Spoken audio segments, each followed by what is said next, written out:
"What was that?" I blurt. Gray groans as the light from the lamp disturbs his sleep. "Probably nothing. Let's go back to sleep, Hazel."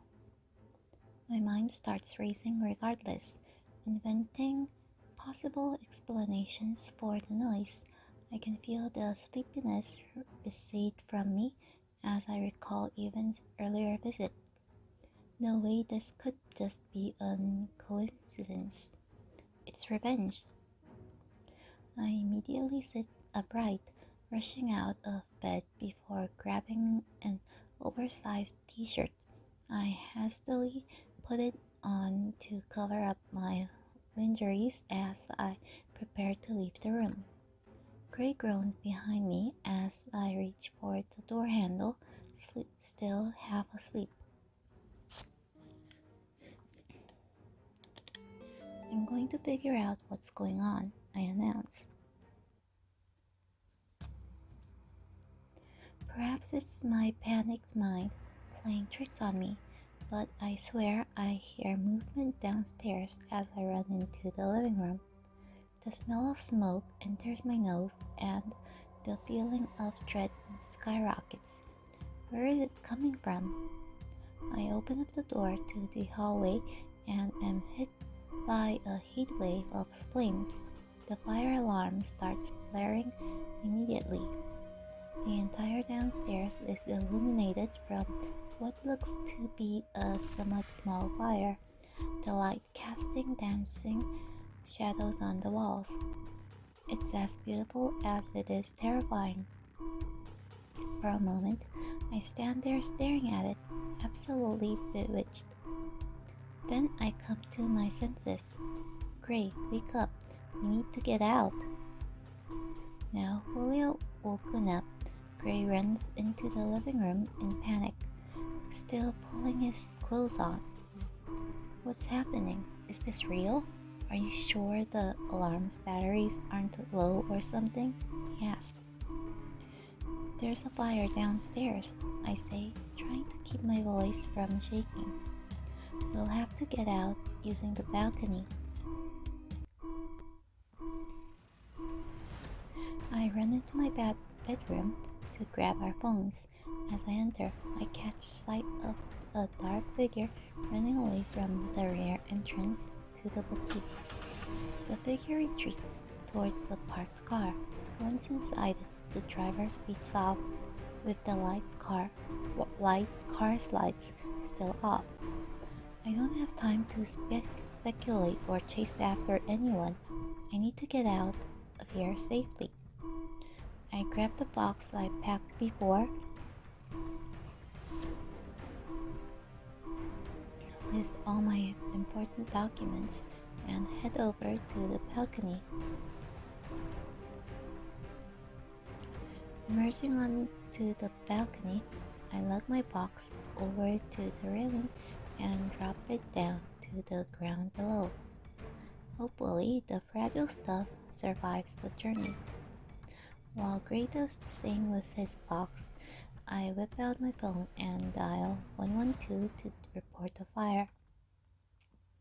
I point out the folded emergency ladder secured to the side of the building. Gray immediately gets to work, taking it down and setting it up.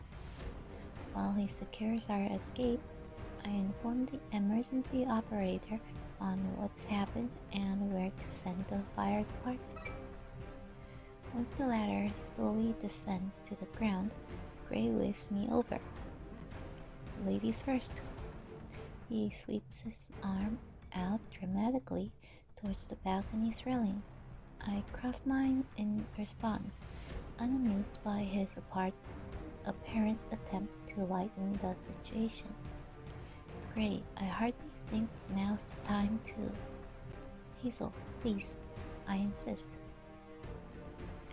As we lock eyes, I see emotions swirling in his that I didn't expect. Fear, worry, disbelief.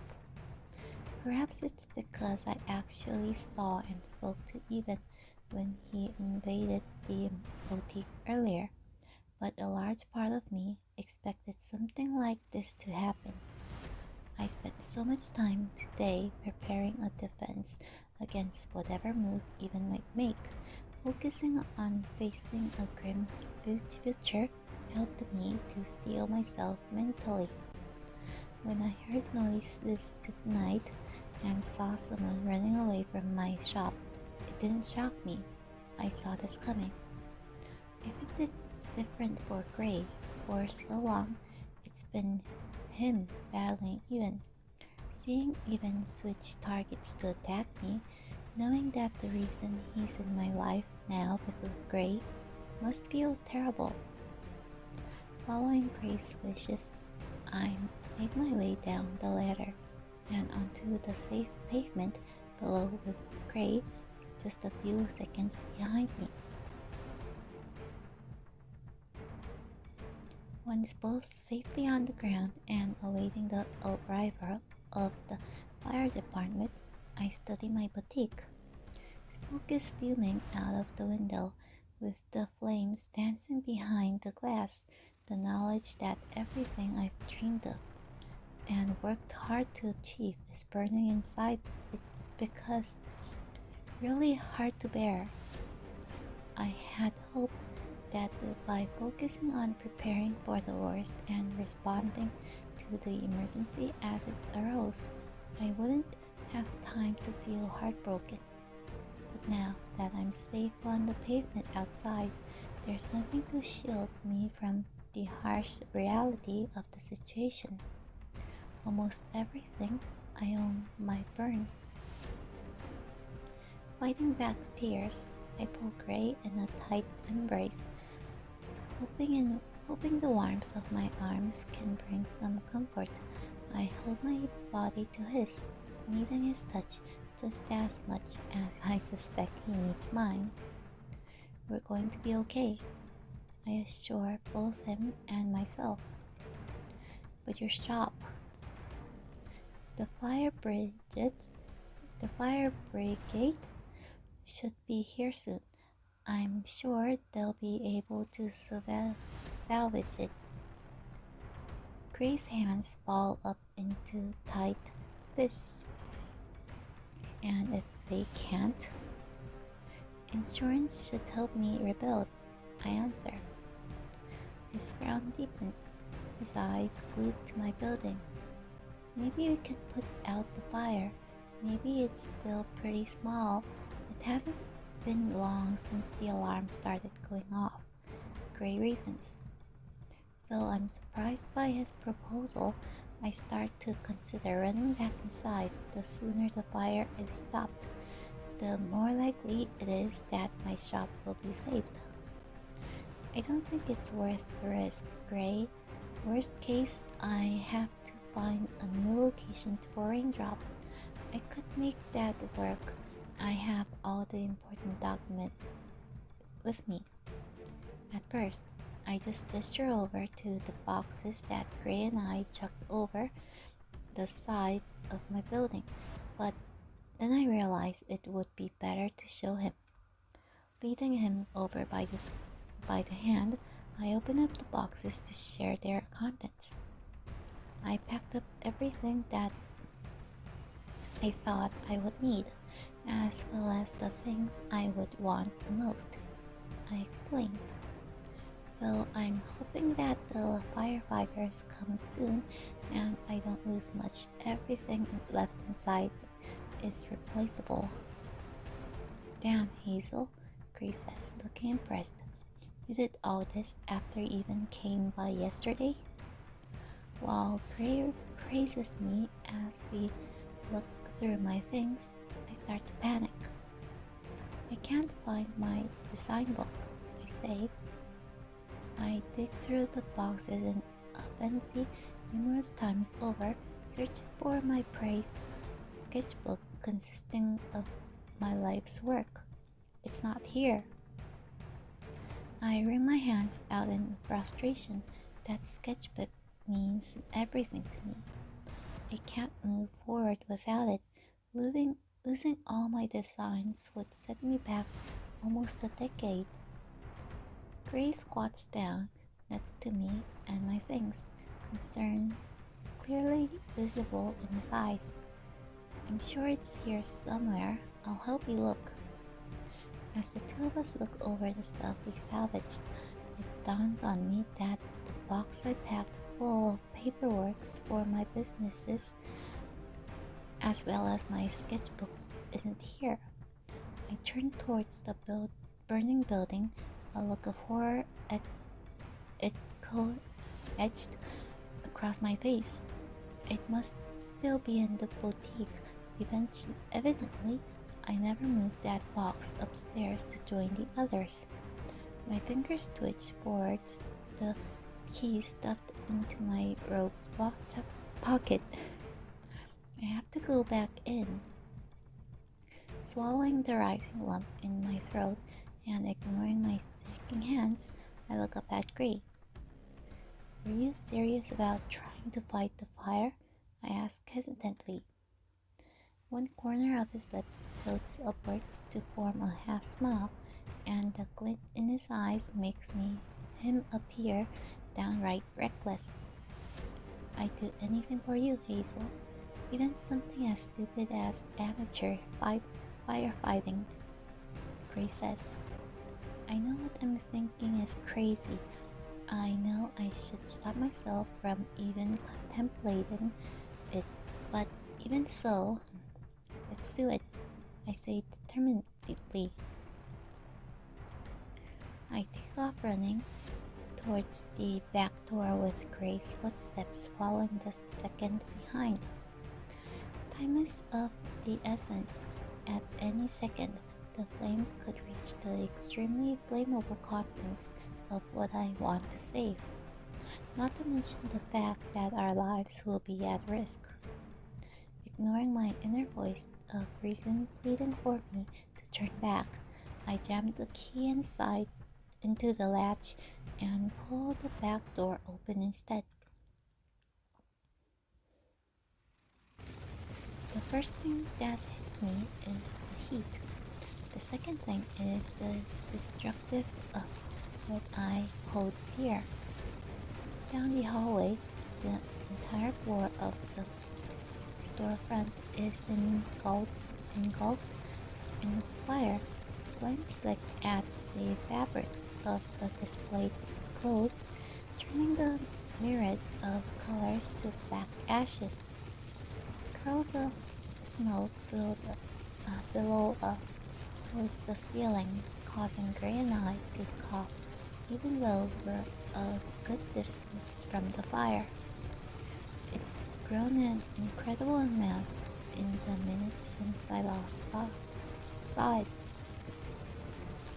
Gray says, this is really advanced. No way this started naturally. Even in the short time it takes him to speak, I can see the flames inch closer towards the back half of the building. Whoever was here committing arson, likely even himself, must have put something down on the floor as fuel for the fire to spread faster. We can't fight this, Hazel. We shouldn't go in. Gray tugs on my wrist. Gray tugs on my wrist, wanting for me to stop a step away to safety. No, I can't give up. Not on my business, not on my future. I have to save those sketchbooks. Knowing I don't have much time before the fire starts spreading down the hallway, I bolt inside into the building. What are you doing? Come back! Gray calls out after me. Now inside, I feel the full impact from the heat of the fire and then strength of the smoke. My eyes start to water and my body starts to sweat as I run into the boutique's back room. The fire hasn't reached this room, thank God. Almost immediately, I spot the missing box. I struggle trying to lift it, the contents much heavier than I remember. Hazel, get out of here, Gray shouts. Hearing the panic in his voice causes causes my racing heart to pump even faster. I need to move. Grunting from the effort, I managed to lift the box and everything inside. Wasting no time, I turn and run back out of the building with it. Slamming the back door shut, I collapse my knees in a fit of coughing. Gray rushes over to me, hoping me to sit down my rescued goods before pulling me up into his arms. What the hell was that, Hazel? You could have died.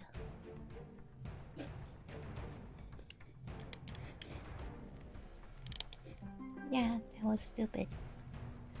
I looked down at the ground, unwilling to meet his eyes after what I just put him through.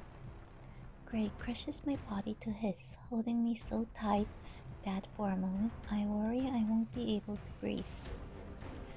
Never do anything like that again, promise me, Hazel. I won't run into any more burning buildings, I say lightly. Gray's eyebrows deep at my attempt to lighten the mood. Promise you won't put your life at risk again, he rephrases. I promise I won't if it's not absolutely necessary, I say. I don't say whether or not I think it was necessary in this case. It certainly would have been an incredible loss, one that seriously impacted my ability and willingness to rebuild. Tears blend the corner of my eyes as I recall the sight of furniture burning and fabric turning to ash. I spent hours designing and making the clothes in the house with those walls. I put so much effort and heart into my work. They burned in seconds. Seeing my expression, Gray visibly softens. Come on, let's move away from here to where it's safe, he says gently. Gray grabs the box and places it among the others, still feeling too overcome with emotion. I find it hard to process his encouragement to relocate. Gray returns, takes my hands in his, and guides me over to the same safe spot. Gray returns me to the security of his embrace, this time at a much more comfortable level of pressure. I rest my head against his chest, close my eyes, and focus on the sound of his heartbeat as I try to block out all the stress and disastrous circumstances. Not long after that, the fire brigade arrives and attempts to quell the flames ravaging my boutique. Please save my boutique, I plead with them. We'll try anything we can, but please stay back, ma'am. One of them warns me. While they work, Gray rubs my back while he holds me, wipes away my fears as they fall. Tears. I've never experienced anything remotely close to this, and I hope to never again. I feel so incredibly worn out, both emotionally and physically. Shortly after the firefighters' arrival, a police car pulls up and parks. Two police officers emerge from their squad car and make a beeline for us. Though I bristle at the thought of being questioned by cops, especially at such an emotional moment, it would be great if they could do something to protect me against even. I don't want to get the chance to do something like this ever again. I glance over at Gray and nod discreetly towards the vehicle, well informed of his history with law enforcement, in addition to his current predicament with Even. You don't have to be here for this, I whisper. I don't want you to put yourself in danger. You've done more than enough. If you need me here, even the slightest amount, I want to be here, he answers firmly. More than happy to have him by my side, I drop the issue. A police officer makes eye contact with me as he approaches us. Are you Hazel Hansen, the registered owner of this business? One officer, a man, asked me. Yes, that's me, I confirm. We're going to ask you some questions about the fire. I feign a smile at the officer. Of course. I'll give you some space, Grace says, backing away. The policeman and I split off to where we can hold a private discussion. He pulls out a notebook and faces me. Miss Hansen, the fire department is still working on putting the fire out. Once they do that, they can officially determine the cause. Is there anything you can think of that could have started the fire? Anything that stood out to you or seemed amiss in the hours leading up to this? Nothing right beforehand, though I did see someone run out from inside the first floor and into a car shortly after the alarm started. It was the fire alarm that woke me up. He scribbles my response down in his notepad. Do you usually sleep here? Can you describe the vehicle you saw? He asks. Yes, I live in the apartment on the second story, I say honestly, and it was a black sedan. I couldn't discern the make or model. Are you aware of anyone who would want to hurt you or your place of business? Yes, and he came by my shop yesterday to threaten me. His name is Ivan Novak. The officer looks up at me sharply. What was he threatening you about? He wanted to acquire my shop. I refused. This isn't the first time, he asked, and he's progressively been getting more agitated when I turn him down. I answer. I begin to feel uncomfortable as the question starts to center around Ivan, unsure of how much I should say. I don't want to drag Gray into this if I can help it. I don't want to give Ivan a reason to go after him more aggressively. You think he orchestrated an attack on your business because you wouldn't sell it to him?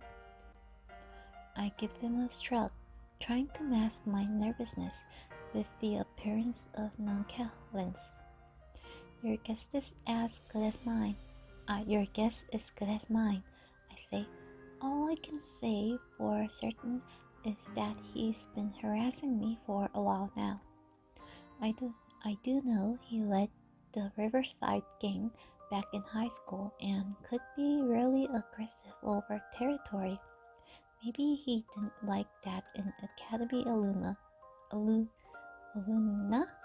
started a business so close by.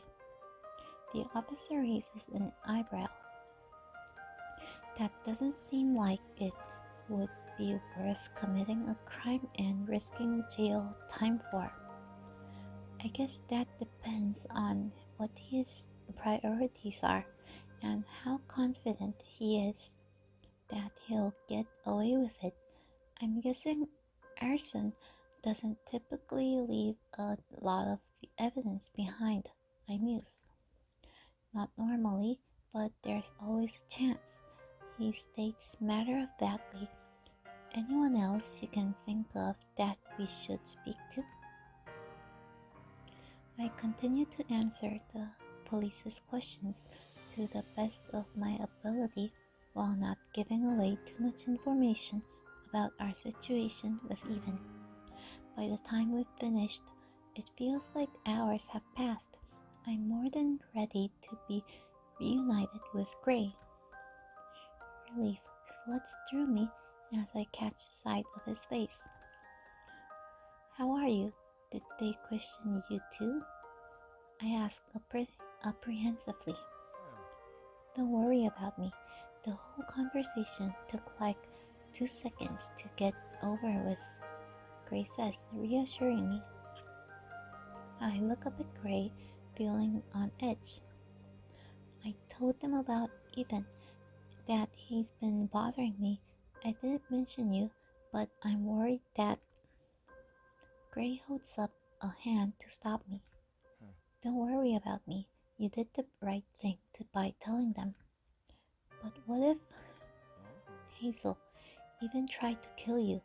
I'm far more concerned about that time than I am his dumb blackmail. Anger flickers in Gray's eyes as he speaks about Eben, but it vanishes as the focus returns to me. What are we going to do about him? What should I do about Raindrop? I feel incredible uncertainty and uneasiness about my future now. I've never imagined a life outside of tailoring and I don't want to begin to now.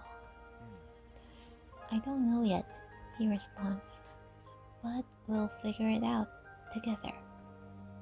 Gray smiles warmly at me as he slings an arm around my shoulder.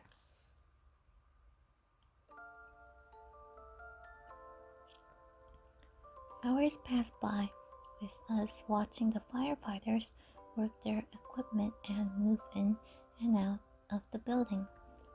By the time the sun starts to rise, they have tamed the fire's flames. One responder walks over to Gray and I, ready to brief us on the situation. The man shakes his head solemnly as he approaches. I brace myself for bad news, reaching for Gray's hand to hold. He informs us that they weren't able to contain the fire in time. The damage to the structure is severe enough that this place is no longer habitable. It'll have to be demolished.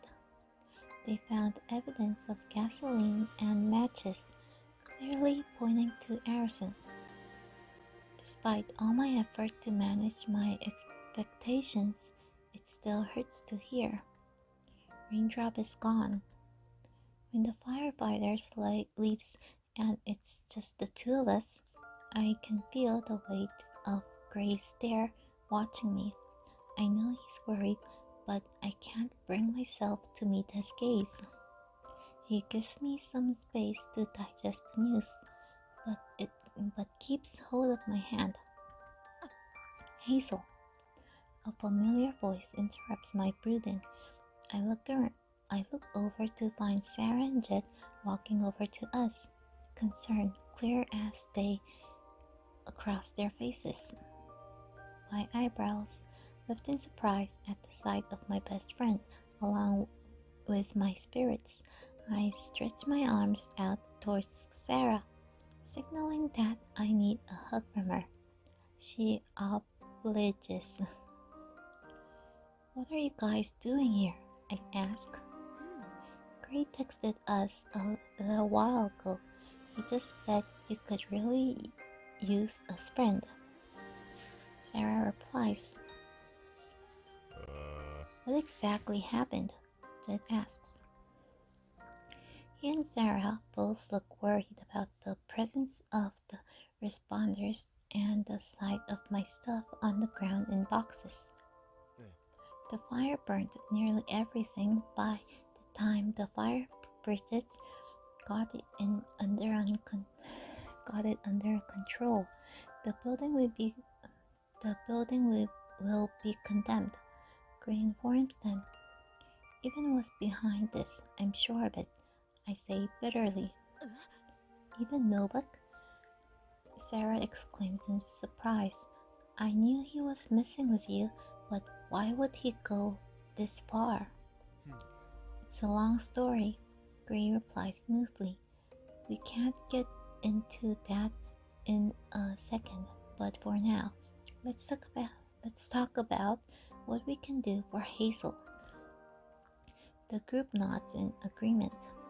I find my lips curving upwards. Despite all the drama of these 24 hours, right now I'm surrounded by people who cares for me the most. We'll figure out where to go from here. I'm sure of it.